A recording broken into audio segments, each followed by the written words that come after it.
தாமரை மலர் தனி வேலானது. எப்படி உங்களுக்கு தெரியுமா? ஆம் நண்பர்களே, நல்லியக்கொடன் என்ற அரசன் முருகப்பெருமானது அடியார். அவனை ஒரு சமயம் எல்லா பகைவர்களும் ஒன்று சேர்ந்து போர் புரிய தொடங்கினார். அவனோ ஒரு சிற்றரசன்.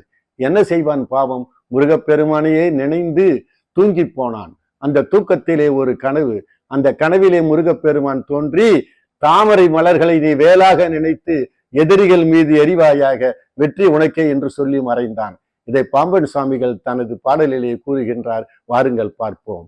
வெறி வண்டிசை பாடும் பொழில் வேலூர் இணையாளும் பொறி தங்கிய புகழால் நல்லிய கோடன் உறங்கும் நெறி வந்து அலர் வேலே புதி நெறியும் பகை என்ற மரியின் சுடை தலைவா என்னை மறவேல் என்னை மறவேல்.